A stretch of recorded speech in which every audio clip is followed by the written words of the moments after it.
백상사주 TV 시청자 여러분 반갑습니다. 주말입니다. 요즘 다들 살기가 경제적인 것은 물론이고 정신적으로도 많이 잡잡하고 답답하실 거로 생각합니다. 이럴 때일수록 우리 명리학을 공부하는 분들은 세상이 돌아가는 이치를 좀 철학적으로도 한번 생각해 볼 기회를 갖는 게 어떨까는 그런 생각이 들었습니다. 그래서 오늘은 좀 제목을 재밌게 달아봤습니다. 신이 죽었기 때문이다. 세상이 왜 이렇게 혼탁하고 자꾸 날로 천박해져 가고 있는가? 물론 물질 만능이 그 저변의 원인이 되기도 하지만은 저는 어리석은 과학이 신을 죽여버렸기 때문이다라고 부제를 달아봤습니다. 물론 그 신이라는 개념과 또 과학의 범주를 어떻게 설정하느냐에 따라서 사실은 답이 없는 말씀을 시작하게 되는 것입니다. 원래 철학이라는 것은 질문 자체에 의미가 있고 또 스스로 답을 찾아 나가는 과정이기 때문에 철학적인 질문에 대한 답은 크게 기대를 안 하는 게 좋을 것 같습니다. 어쨌든 우리가 어떤 철학적인 질문에 있어서는 본체론이나 존재론이나 또 우주론, 또 우주론이라고 하는 것은 어떤 철학에서 말하는 우주와 또 과학에서 말하는 우주는 약간 뉘앙스의 차이가 있습니다. 어쨌든 천문학에서 말하는 가시적인 우주에 비해서 그 철학에서 말하는 것은 비가식적인 그런 우주라고 이해를 하면은 뭐 적당한 표현이 될지는 모르겠습니다. 인간 존재에 관한 질문으로 우리가 인간을 포함한 이 세상의 모든 사물이 우주에서 어떤 기원에 의해서 발생되어서 지금까지 존재하고 있는가라든가 또는 우주 자체에 대한 구조, 또 우주가 생성되고 끊임없이 변화하는 이런 문제들을 한마디로 일축한다면은, 한마디로 간단하게 표현을 한다면은 나는 어디에서 생겨서 어디로 가는가, 막 그렇게 답할 수 있을 것 같습니다. 그리고 철학에 있어서는 또 인식론이라는 것이 있는데, 말이 인식론이지 이것도 역시 쉽게 다른 표현을 하면은 우리가 어떤 안다는 것, 그 안다는 게 도대체 무엇인가라고 또 달리 쉽게 표현할 수가 있을 것 같습니다. 또 하나는 이제 가치론인데, 가치론이라는 것은 다 대부분 여러분들이 공감하고 알고 계시듯이 도덕적인 가치입니다. 도덕 윤리에 대한 가치이기 때문에 이거 역시 쉽게 이야기를 한다면은 도덕적인 인간이라는 것은 어떤 인간이냐, 또 삶을 가치 있게 산다는 것은 어떻게 사는 것이 가치 있는 삶이냐는 같은 질문이라고 생각할 수가 있습니다. 영국의 버틀란트 러셀이라는 영국의 철학자는 1872년에 태어난 철학자입니다. 이 러셀은 이런 말을 남겼는데, 철학이라는 것은 종교, 이때 말하는 종교는 신학입니다. 종교와 과학 사이의 중간 영역에 있는 그 어떤 것이다라는 아주 적절한 그런 표현을 한 적이 있습니다.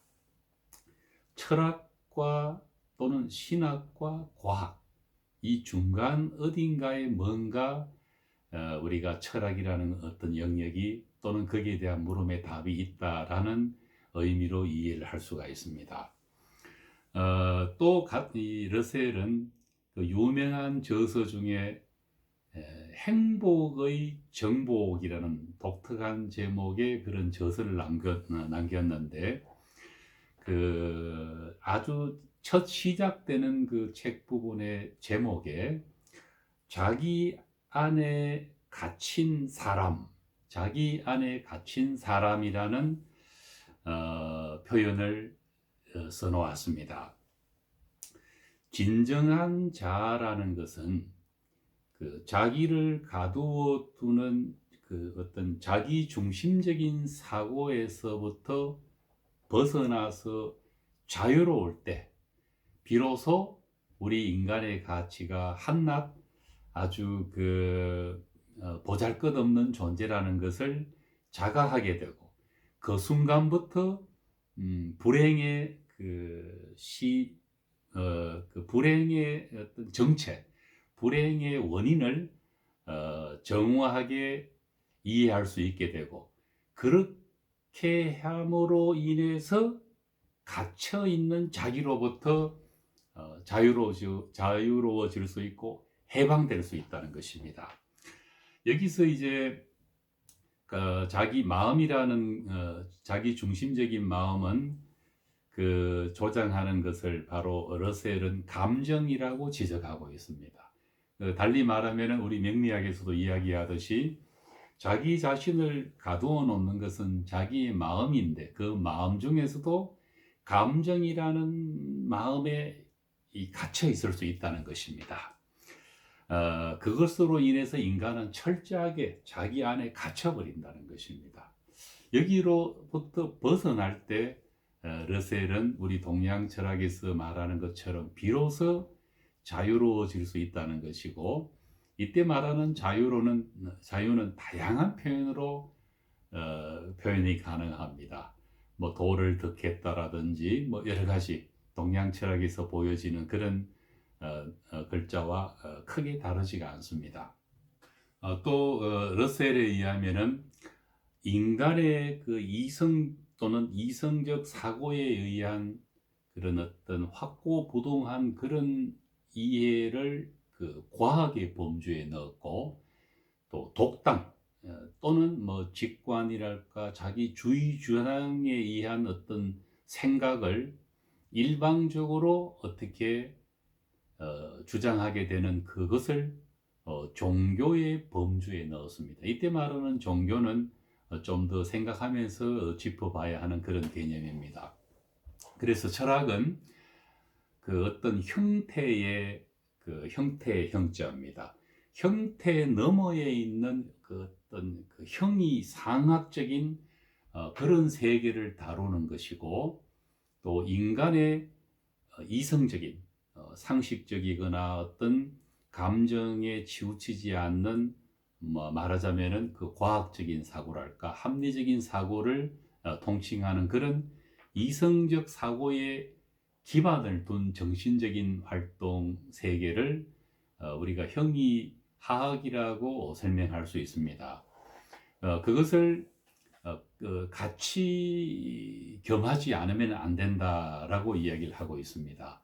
우리 동양 철학에서는 서양 철학이나 서양 사람들이 이성이나 과학적 사고에 의한 어떤 그런 인식에 우선한 그런 철학적인 주장을 한다면, 동양 철학에서는 직관이나 어떤 인간의 주의 주장을 우선해서 뭐 어떤 문자를 뛰어넘는 또는 어떤 과학 너머에 있는 어떤 그런 깨우침을 통해서 수양을 해야 된다라거나 또는 다양한 표현으로 그렇게 대비해서 설명을 하고 있는 것입니다.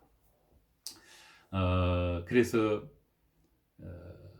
어느 하나가 옳다라기보다는 사실은 이 양자를 같이 갖추는 게 좋은데, 우리 동양에서 대한민국에 태어난 사람들은 싫든 좋든 우리 몸의 유전인자에서는 그런 그 동양적 사고가 많이 내재되어 있다고 볼 수가 있습니다. 그래서 우리도 어떤 그런 직관이나 영감이나 이런 주의 주장에 의한 어떤 그 가치도 중요하지만은 보다 과학적이고 또 합리적인 사고에 의해서 생각을 하고 세상을 살아가는 많이 이제 지금은 많이 좋아졌지만은 왜냐하면은 서양 교육을 받아왔기 때문에 그렇습니다.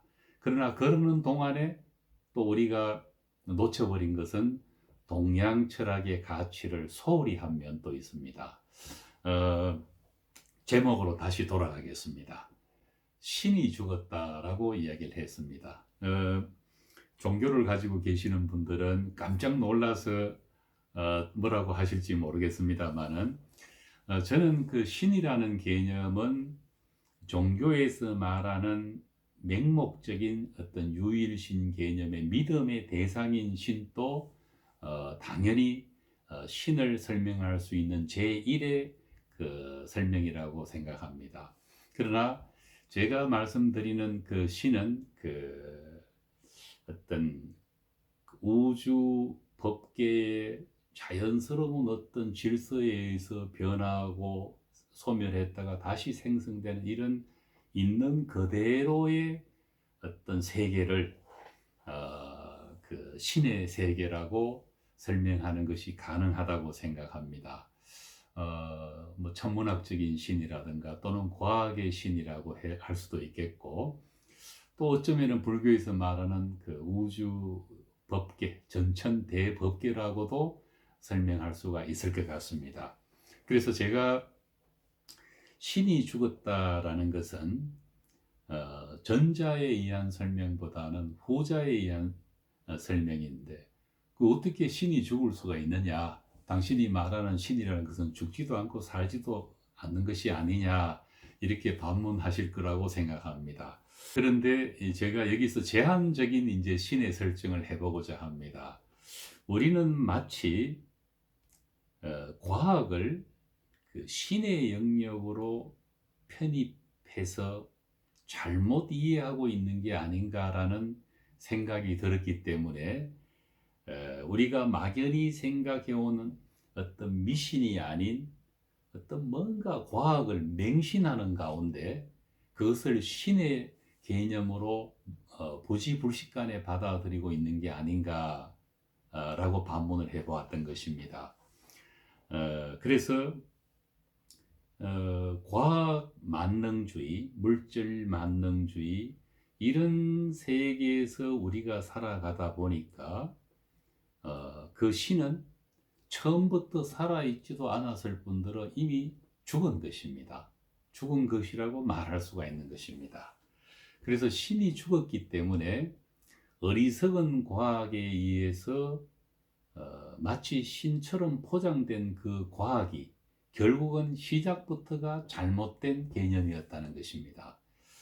앞서 러셀에 의해서 자기 안에 갇혀 있는 인간, 자기 안에 갇힌 사람이라는 표현을 빌어와서 제가 말씀을 드렸는데, 우리는 그야말로 자기 안에도 갇혀 있을 뿐만 아니라 자기 마음의 감정에나 마음에 갇혀 있을 뿐만 아니라 어떤 과학을 맹신하는 가운데 그 허상의 과학적인 신으로부터 속고 있거나 또는 거기에 갇혀버림으로 인해서 우리 인간 자체가 갖고 있는 자연과 소통하고 교감하고 자연으로 와서 자연으로 돌아가고 끊임없이 반복하는 내 자신이 신이라는 것을 잊어버리고 그 과학이 나를 지배하고 내가 스스로 기꺼이 과학의 노예가 되어버리는 그런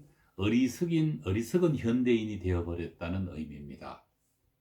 혹시 조금이라도 그 공감을 하시는 분이 계실는지 모르겠습니다. 제 말씀에. 그래서 러셀은 철학이란 무엇인가라는 그런 저서에서 이성적인 사람이라면은 뭐 상식을 가지거나 또는 감정에 크게 치우치지 않는 그래도 어떤 과학적이고 합리적인 사고를 할 수 있는 그런 이성적인 사람이라면은 아무도 거부하거나 의심하지 않을 만한 그런 확실한 지식, 이때 말하는 지식은 과학입니다. 그런 게 있느냐라고 반문을 했습니다. 그 말의 답은 없다는 거죠. 그런 확실한 지식에 의한, 달리 말하면은 과학에 의해서 모든 것을 설명할 수 있기는 어렵다는 것입니다. 근데 우리는 그 부지불식간에 맹신을 해왔던 것입니다. 과학을 맹신해왔던 것입니다. 그래서 죽은 신을 살려내야 하는데, 그 신이 바로 우리 인간이 결코 과학의 노예가 되거나 과학에 예속되는 것이 아닌 우리 인간의 오랜 그 인간이라는 이성적인 존재가 만들어지기 위해서 아주 오랜 시간 동안 축적되어 있는 어떤 그런 경험이랄까, 유전자 속의 경험이라는 의미입니다. 거기서 과학을 뛰어넘을 수 있거나 또는 어떤 과학적인 사고를 만들어낼 수 있는 원천이 거기에서 비롯된다고 저는 개인적으로 생각합니다. 칼 야스퍼스는 그 차축시대라는 표현을 썼는데, 이 차축시대의 특징적인 것은 우리 인류의 서성이라고 말할 수 있는 붓다나 공자나 소크라테스나 이런 위인들이 태어났고, 그 위인들이 남긴 사상이나 말씀에 의해서 오늘날까지 우리 인간이 거기에 의지해서 살아오고 있는 것입니다. 그날 이후 그들을 능가할 만한 위인은 존재하지 않았다고 보는 경향이 있습니다. 그 이유는 그 시기에 우리 인간의 영혼이 아주 맑았다고 생각하고, 그 위인들뿐만 아니라 그 동시를 살았던 그 시대의 인간들이 오늘날처럼 탁하지 않았다는 것이고, 또 하나는 설사 오늘날에 와서는 공자나 소크라테스나 붓다를 능가하는 어떤 위인이 있다 하더라도 혼탁해져 버린 오늘날의 현대인들이 눈이 어두워서 그들을 볼 수가 없기 때문입니다. 그래서 그 시기에만 돌아가더라도 우리 인간의 영혼은 과학에서는 상상할 수 없는 그런 어떤 맑은 의식을 가지고 있지는 않았을까라고 상상을 해볼 수 있는 것입니다. 오늘날은 지나친 과학과 지식과 그리고 그 시대에 비해서 넘쳐나는 물질, 모든 조건들이 그 시대의 인간보다는 훨씬 편리하고 윤택하고 문화적인 그런 우월한 모습으로 우리 인간이 살아가고 있습니다. 그러나 인간의 가치면으로 보았을 때는 꼭 그렇다고 장담할 수 있는 사람이 몇이나 있겠습니까? 오늘날 우리 인간들이 많은 물질을 가지고 있고 또 많은 지식을 갖고 있으면서도 어쩌면은 과거의 그 차축 시대의 우리 인간보다 더 불행해 보일 수 있는 그 이유가 무엇일까? 명리학자인 저희가 생각하기로는 그 많은 여러 가지 답이 있을 것이겠지만은 우리가 이렇게 불행하게 느끼고 행복하지 못하고 세상이 혼탁한 이유 중에 하나는 자기가 하는 일에 대한 사명감이 없기 때문이다 라고 생각합니다. 직업의식이 없다는 것입니다. 오직 돈을 많이 벌기 위해서는 자기의 타고난 적성과 아무 상관없이 그 돈을 벌기 위해서 직업을 선택한다든지, 그러나 상식적으로 생각해도 그 선택이 결코 그 사람의 행복을 보장해 줄 수는 없는 것입니다. 다소간의 재화를 더 많이 벌어들이게 할 수는 있을지언정 자기가 하기 싫은 일을 한평생 해야 된다는 것은 그야말로 최고의 불행이라고 할 수 있기 때문에 그렇습니다. 또 하나는 이 세상이 상관의 이 사회라고 합니다. 상관의 사회라는 것은 우리 아시다시피 명리학에서 상관성의 많은 장단점 중에 어떤 특징을 이야기를 하자면은 자기의 재능을 자기 스스로 뽐내고 내 자랑을 내 스스로 할 수 있어야 되고 상대를 설득하면서 내가 인생을 즐기고 또 정신도 중요하지만은 쾌락도 중요하다. 뭐 여러 가지 그런 것을 앞세워서 세상을 살아가는 데 있어서 그 이 삶의 가치를 두고 있는 그것을 바로 우리가 상관의 세계라고 합니다. 오늘날에는 연예인이나 스포츠 운동선수 또는 뭐 언론이나 또 노조 그러고 뭐 어떤 그 사회 활동가들 뭐 NGO 같은 이런 류의 직업들을 우리는 상관성이 있는 직업이라고 합니다. 그래서 이런 그 직업을 가진 사람이나 또는 그 상관의 가치를 두고 있는 사람이라면 반드시 그 중심을 잡아줘야 하는 것이 인성의 세계입니다. 인성은 어머니나 또는 학문, 예술 또는 그 종교 등등으로 인해서 자기를 힐링하고 감정을 억누르고 다스리고 정화시키는 그런 작용을 기대할 수가 있습니다.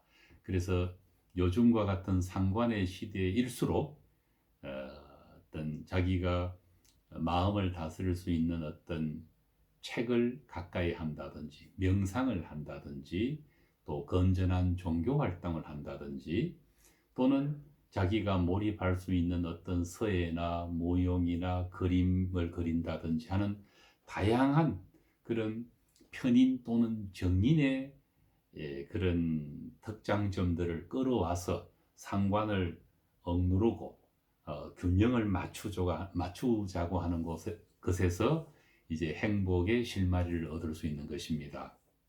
명리학에서 오행의 기는 마음이라고 했고 그 마음은 달리 말하면은 희용신, 기구신 할 때 신입니다. 이 신은 오행이고 오행은 마음입니다.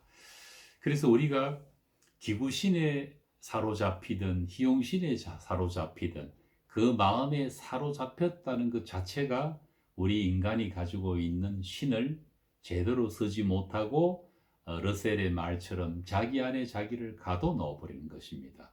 거기서로부터 자유로우실 때 우리는 비로소 신으로 다시 탄생하고 재생될 수 있는 것입니다. 오늘 제가 드리고 싶었던 말씀이 핵심이 바로 그것입니다.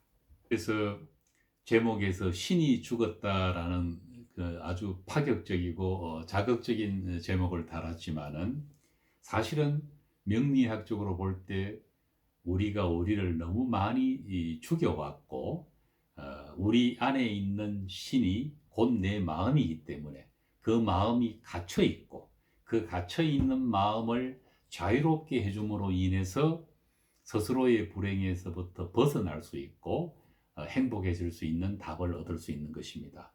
나머지는 부수적인 것이라고 생각합니다. 노력한 만큼 좋은 결과를 얻고 자기가 좋아하는 직업을 통해서 주어진 복을 누리면서 순리대로 살아가는 그것이야말로 우리 인간이 원래부터 신인데 그 신의 모습을 되찾는 가장 확실한 지름길이 아닌가라고 생각해 보았습니다.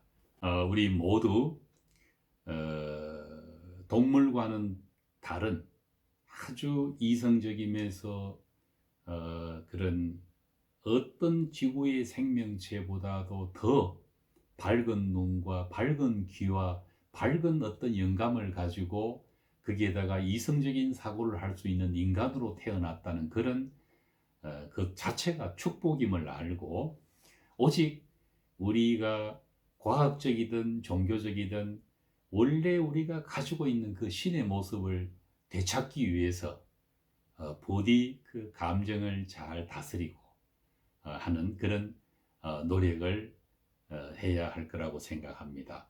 복은 하늘에서 떨어지는 것이 아니고 자기 마음에서 발생하는 것이고, 그 복이 제대로 발생하기 위해서는 우리 마음에 갇혀 있는 우리 마음으로부터 자유로워져야 되는 것입니다. 그리고 난 다음에 노력을 하는 것이 바로 우리가 손에 거머쥘 수 있는 행복이 되는 것입니다. 감사합니다.